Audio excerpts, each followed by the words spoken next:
with me. No, that is one of the most powerful words that we can use in our language. And for sellers, it is so important that you learn the word no. So where do I want you to use this word no? Well, there is several places that I want you to just feel good about saying no. So practice it with me. No, no, no. And let's go. The first place I want you to say no to is when you first put your house on the market, you will hear the doorbell ring. And when you open the door, there's going to be somebody there and they're going to say, "We love your house. We are pre-approved. We are perfect buyers. Can we come in and take a tour? We don't want to bother our agent. Just let us walk through the house." Here's what I want you to say. No. Nope. No, I'm sorry. My agent's number's on the sign, so just reach out to her or have your agent schedule, but no, I can't let you come in. Now, the reason is because there's a good chance they're lying to you. They're not pre-approved. They could be thieves. Who knows who they are? But I want you to just say no to those people. Don't let them in your house. The stakes are too high. This one comes up all the time, so it's the second one. I get a phone call that says, "Hey, we're closing next week, and the buyer is really wanting to make some changes to the house. They're wanting to paint. They're going to take out a wall. They're going to do this. They're going to do this, this, and this. And can we get started today?" No. You're going to say no. You do not want to let the buyer start doing any work on your house before it closes, because until it closes, it's not closed. And deals fall apart at the last minute, not often, but enough that you don't want to take the chance. The other thing is when they hire a contractor to come work on your house, you don't know if that contractor is licensed. You don't know if he's bonded. Do you really want a strange contractor that you didn't pick out coming into your house? No, it's too much liability. It's too much risk. They need to wait till after closing to get started on their home improvement projects, not while you're the owner. Not to mention, what if they discover something you didn't know about and it's a big deal? No, no, no. Here's the third one that we get, I would say, on every house that I sell that's vacant. "Hey, we're closing in a few days. Can we go ahead and move in? We sold our house and we're kind of homeless, so can we go ahead and move in early?" No, no, no. Once again, until it closes, you don't know what's going to happen. And if you let them move in and then for some reason that house doesn't close, what if they're not motivated to move out? What if you have to go through the eviction process? What if they damage the house? We do not want people moving in before closing because you just never know what's going to happen. And believe it or not, we have heard of cases where people they let them move in and then they didn't like the house and they wouldn't close on it. You don't want to take any chances like that. So we're going to say no to that one too. So I want to hear you say it. Let's hear it. No. Most of us have a gazillion real estate agents who are family members or friends, and we don't want to tell them no because we don't want to damage the relationship. Well, here's what I want you to consider. Remember, your real estate transaction for most all of us is the biggest financial transaction we ever do. Whether you're buying a house or you're selling a house, those are the biggest numbers we typically deal with. So when you think about that, does it matter who sells your house? Of course it does.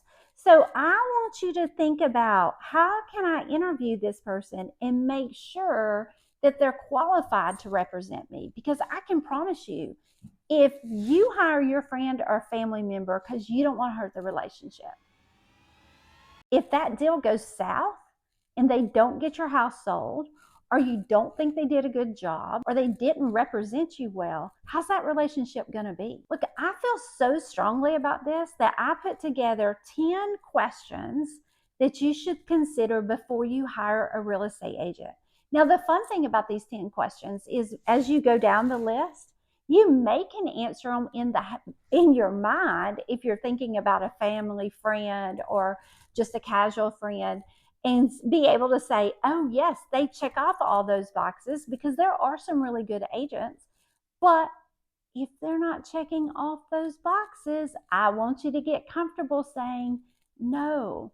So I want you to put yourself first, because this is the largest transaction you're probably ever going to do, and it matters. So if you want that, if you look down below this video, you should be able to find a link to our website where it's got those 10 questions for you. Are you ready to keep going? Go ahead. Let me hear you say no, because we're practicing. No, no, nope, not happening. Oh man, I forgot to say, if you're watching this and you're not in my area, because let's be honest, I'm in Cartersville, and you could be watching this anywhere, and you're like, oh, I wish somebody would do the work for me. Well, I have agent friends all across the country that we've already looked at these 10 questions and vetted them for you. So if you want me to send you somebody I would trust to sell my property, if you'll send me an email, and my email should be right below, then I'm happy to send you a name and contact information for them, and you can talk to them.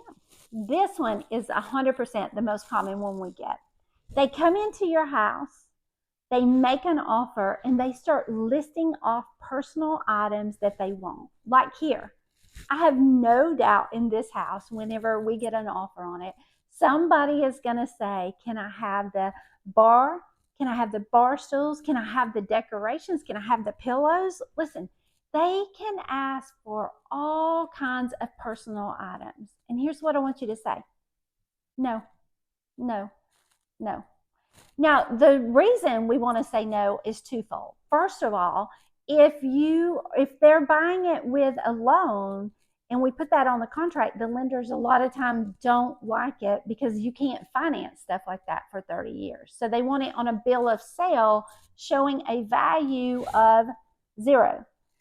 Now, I like to hold on to it. We know what they want. So let's say we have a home inspection and they find something on it. We might can use those items to negotiate and be able to do that.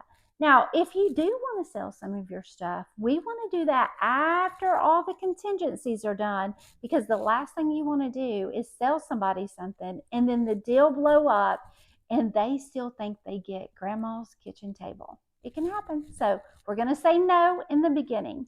Now, I want you to leave a comment below, because I have seen some of the most crazy things that people ask for. But if you've ever sold a house and somebody asks you for something, I want you to leave it in the comments, because I'm going to do another video where we compare what are reasonable ask and what are unreasonable.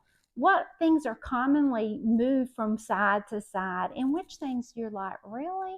Because one that we see a lot is pool tables. A lot of times if you have a pool table, you don't want to move it, and they're excited to have a pool table. But in the comments, let's see what people have asked you for. The last thing we want to say no to are super long contingencies. Like the other day, I got an offer that said they wanted to close in 90 days. Now, they didn't say they were trying to sell a house. It just flat out said they wanted to close in 90 days. Well, here's the thing. If you're the seller, every day drags so slow if you're counting down 90 days to closing, because you're ready. You want to get out. You want to get on to the new chapter. Now, when we see those super long time frames, we have to remember 2 reasons we might want to say no. One is how it's going to feel to you. The second one is, what is the reason why? Why do they need 90 days? Are they trying to sell a house and they didn't disclose it? Are they maybe renting and they're waiting for their lease to come up? Or maybe they're trying to get their credit score up and it's not quite there yet. Listen, we don't want to be the waiting. We want somebody that is ready, able, and willing to buy your house in a quick time frame. So long contingency should always be a red flag. Now, I'm Jenny Smith, and I didn't introduce myself at the beginning, and I'm in the Cartersville area, and I am one of the top agents here. And one of the reasons I started doing these videos is so that we could help educate anybody that wanted it. Because I know some of you, even though I said say no, you're going to use a friend or family member that's not able to give you this type of information. And I wanted it to be easily accessible. So if that is you, or maybe you're considering hiring me and you're kind of like, this is a great way to interview her. Do I like her or do I not? Well, if you hit the subscribe and like button, you'll get notified when we put out our next video.